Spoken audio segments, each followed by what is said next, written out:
Hey guys! So I am living you from my bedroom because there's nowhere else to sit and I want to relax with you guys. Let me show you. Look at these cute little babies. Look at that. Okay, so I'll give you some cute puppiness before we get started. So, Zeus, stop moving. So, this week's session is super special. I wrote down some things so I wouldn't get off track, but I'm going to actually save all of you guys that messaged me those blanket questions that I was talking about earlier in my posts. But those of you who messaged me with like, how do I get my shit together? And what's wrong with me? And what's going on in my life? And why does nothing work the way I want it to? And all of these kind of blanket, like, help me kind of questions. I need y'all to get a little more specific. That would be amazing. But I've decided I'm just going to, instead of trying to answer kind of like a generalized version of all of those and fit it into this video, Monday, for the next live Q&A, I'm actually going to dedicate a lot of that time to just the general, how do I get my shit together question, since it seemed to be kind of a running theme. But I did get 2 other questions today that were super specific, so we're going to dive in with those. So one question was a follow-up from the grieving live Q&A that we did last week.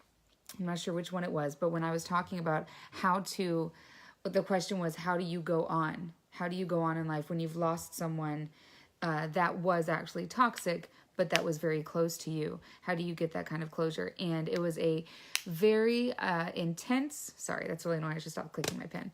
That was a very intense session, and a lot of great nuggets were in there. So if you watched it, awesome. If you didn't, feel free to go back and view it if it's something that you feel you need help with too. If you lost a loved one, a toxic loved one, which seems like an oxymoron, but I'm sure we can all kind of connect to that.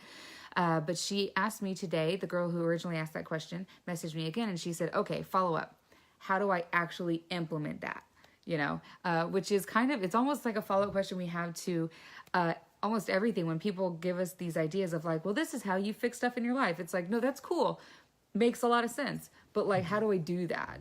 How do I do that? So, sorry, Zeus keeps butting around my camera. He knows he's not getting the attention. So, I'm actually going to, hi Ellie. So I'm actually going to share with you guys like how do you implement that? Allie is absolutely incredible. I don't know if any of you guys have caught some of her live videos. Allie is like the queen of grieving beautifully and healthily. She shares in such an amazing way, and she's such an inspiration to me in the field of what to do with our hearts and our souls after we've lost someone that we love. So I'm sure Allie can totally get with this. But this is actually going to be, I'm going to mention the next question too, because the answer to both of them is kind of the same thing. So the next question was, how do you control your anxiety and your empathy when you have to be around super toxic people?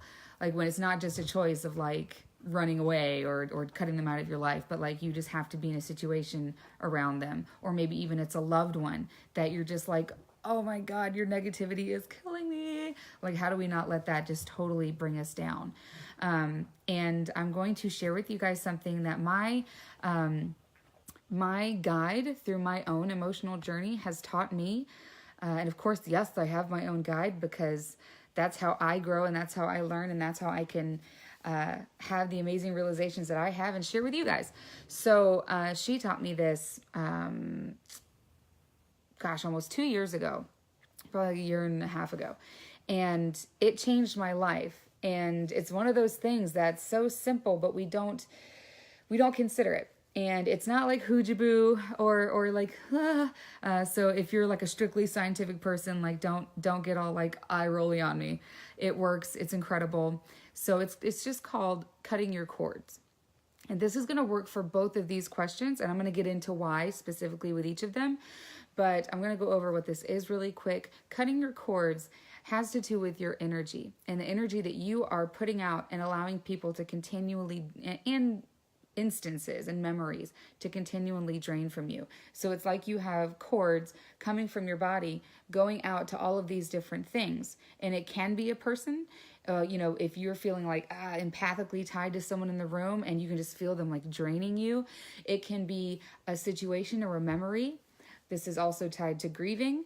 It can be actually your cords can be tied to the deceased, even while they're in the ground, even while you're sleeping.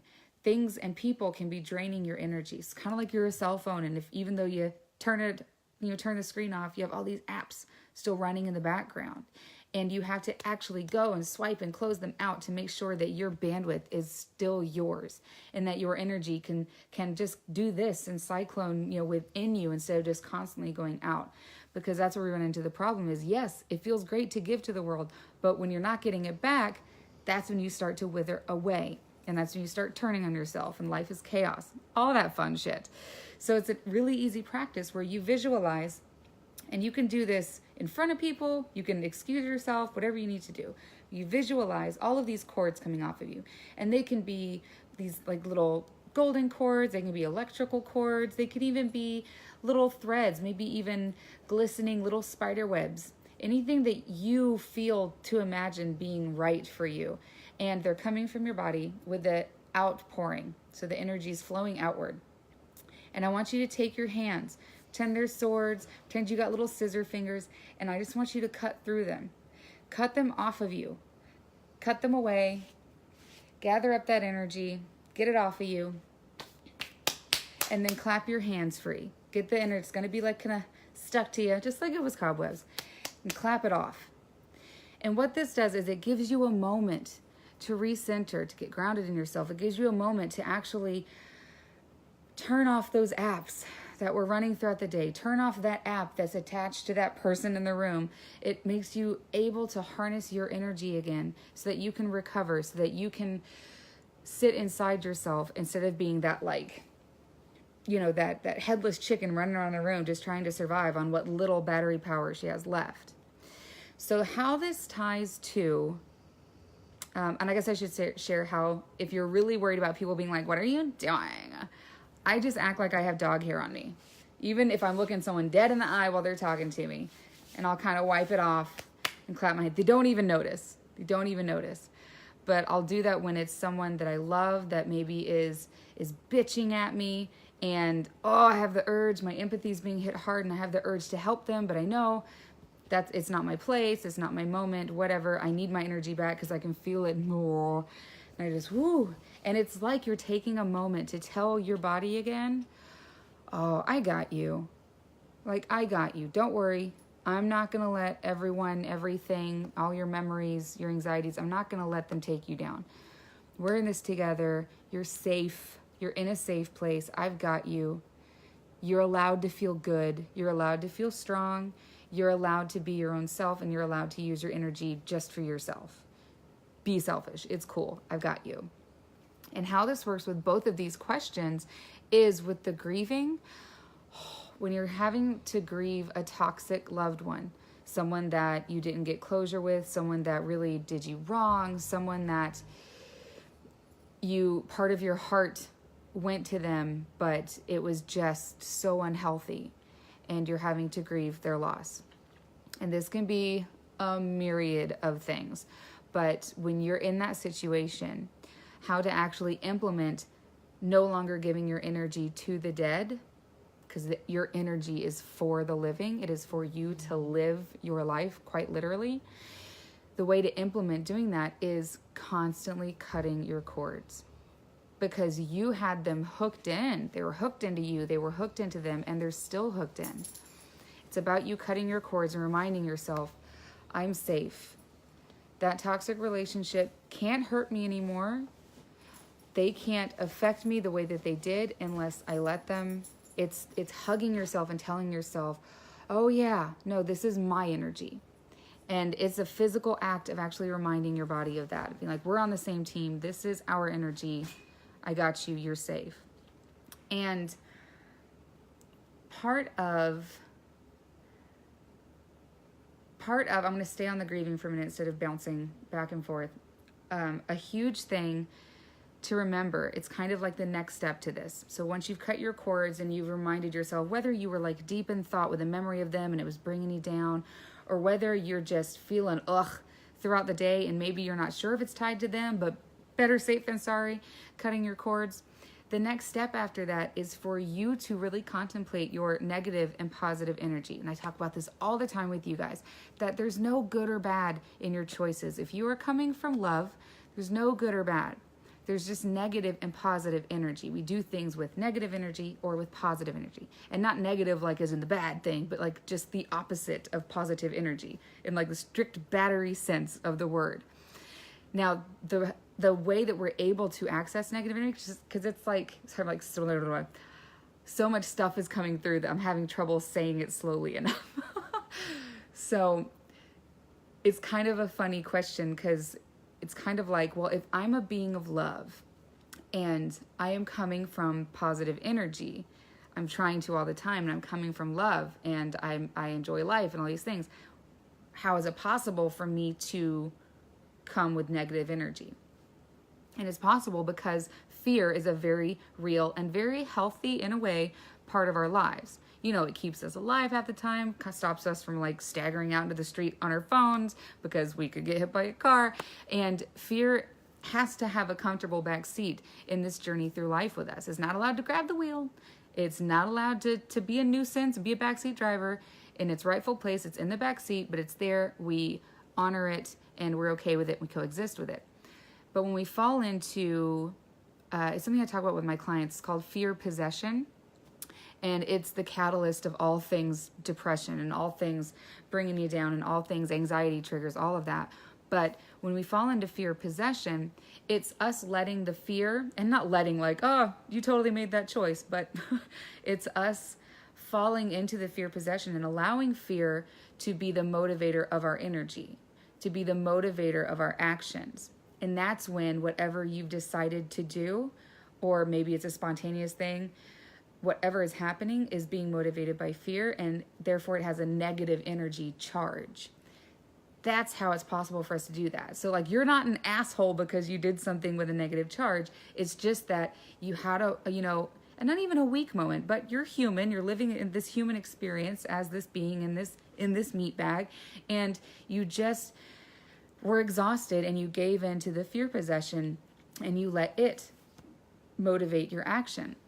And a really cool practice I like to have my clients do is to determine, without having to sit in your own shit, guys, without having to be over introspective, without having to analyze everything and get really nitty gritty with it. Sometimes we just need a tool and we just need a boost and we just need something. We need, just like she was asking me, like, okay, but how do I do that? We just need something, a tool that we can have to get us there.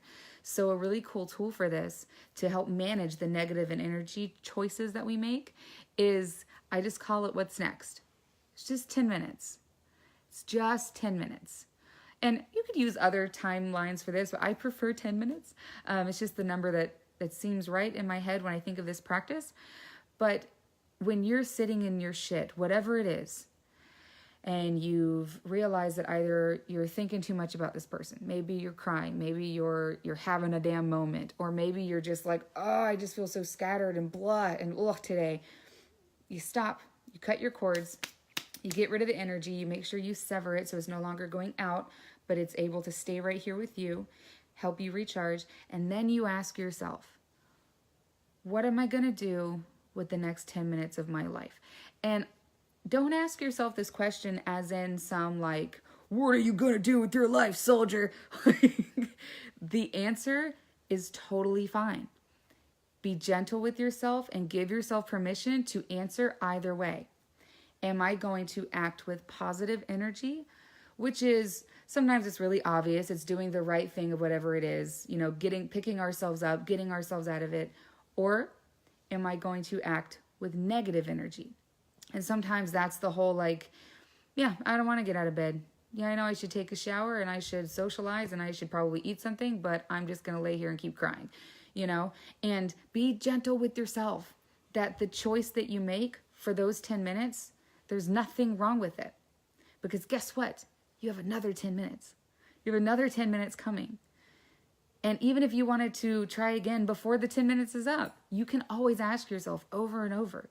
Whenever you have the clarity to be able to ask yourself, all right, next 10 minutes, positive energy or negative energy? And it's that simple. And you get unlimited tries. And as long as you are just gentle with yourself when you do make the negative energy choice, because remember, it's not bad. You're not doing a bad thing. You're not some lazy asshole. Don't even get me started with the word lazy. You're not some fuck up or some giver upper or any of that. It's just the next 10 minutes. Because all of these things that I say around grieving, we have to remember that I am not saying, like, you have to remember that, but just know that I am not ever saying, suck it up, buttercup. You shouldn't grieve. It shouldn't hurt because you have this life to live and there's all this positive stuff. That's not what I'm saying. You have to go through the shit that you have to go through. Sometimes that looks like laying in bed for days on end. Sometimes that looks like letting your house turn into a fucking mess. Sometimes that looks like shouting at people or maybe saying some things that you don't mean, having a freak out. We have to go through some things that we need to go through and being gentle with ourselves through that. But here are the tools to help pick yourself back up and help remember that you are a cosmic, beautiful being in a meat bag. You're existing in this body for as long as it's going to be here for, until it expires. And you have the choice to act with positive energy or negative energy. And sometimes you're going to make the negative energy choice, and that's okay. That is so okay.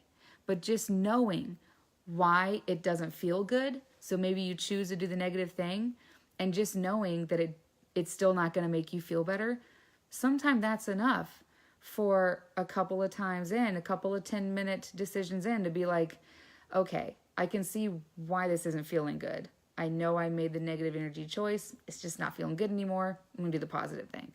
Sometimes just knowing is enough. Well, the more you know. Do-do-do. I go the wrong way. Do-do-do.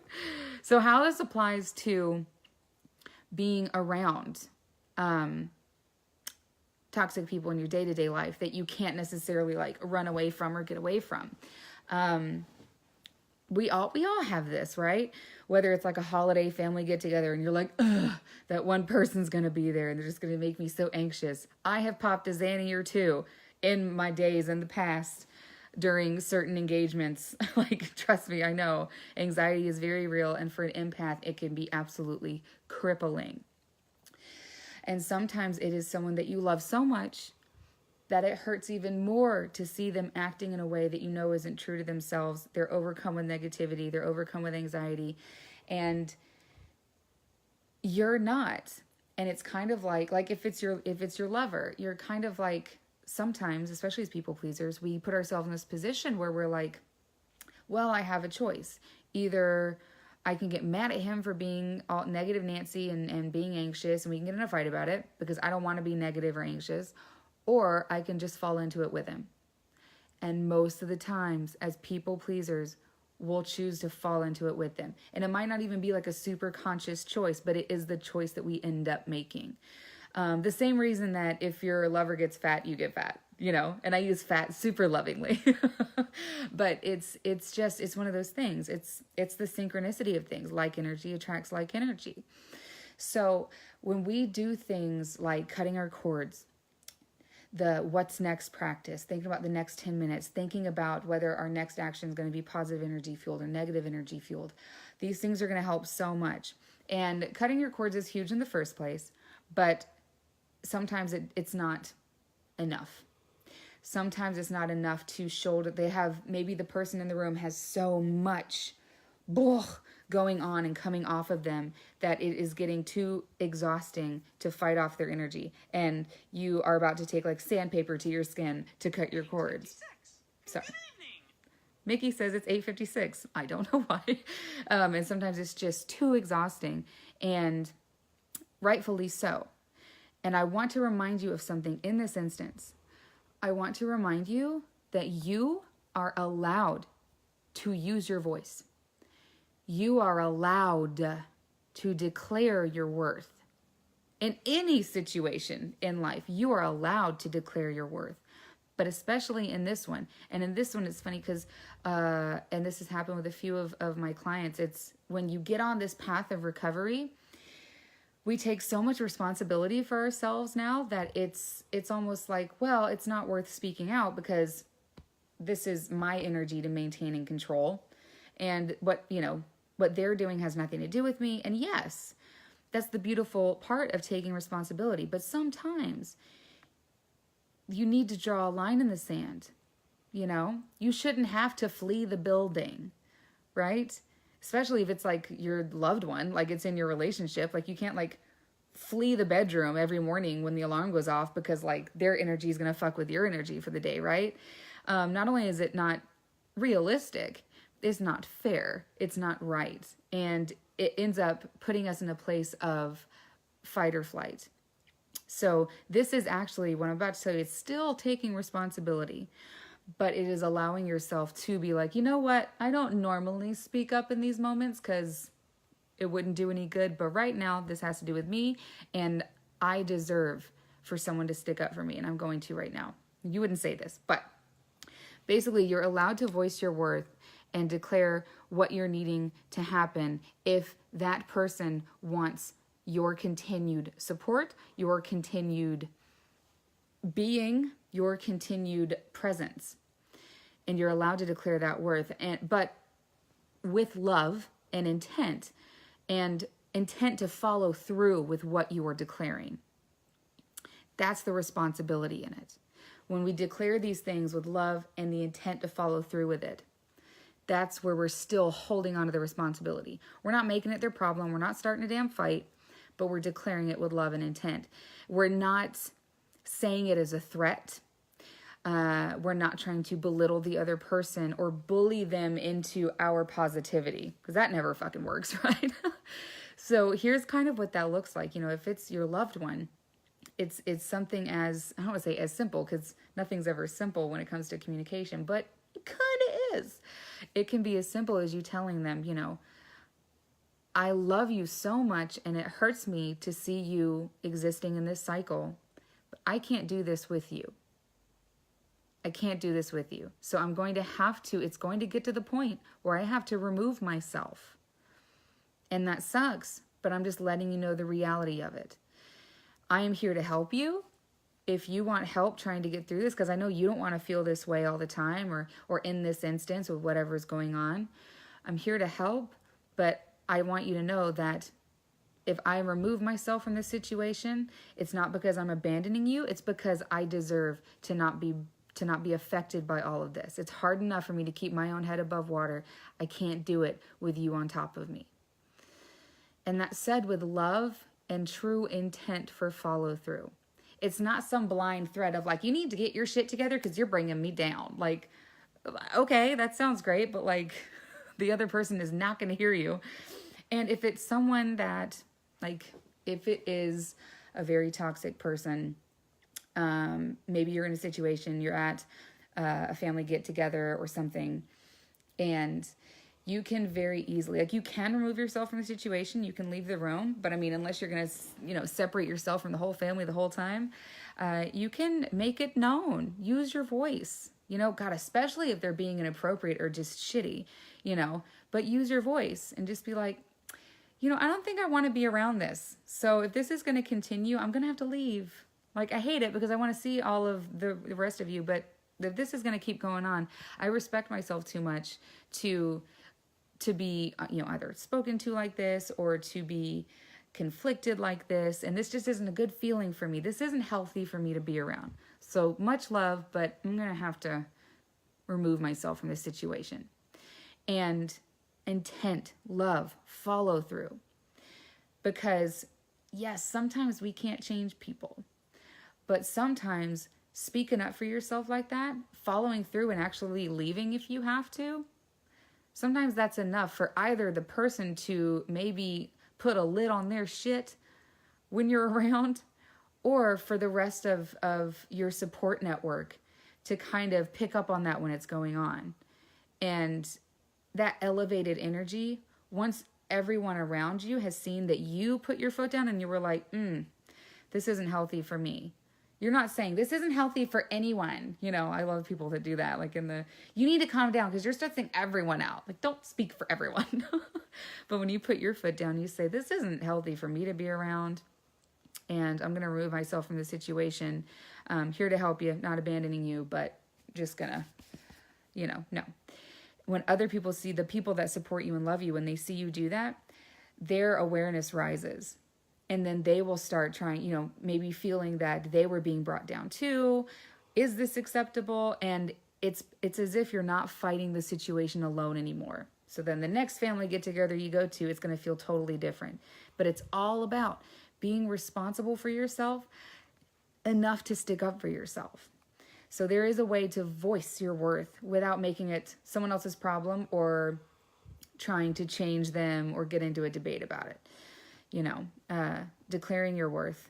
And you can absolutely do this. I don't know why that turned on. You can absolutely do this when grieving a toxic loved one too.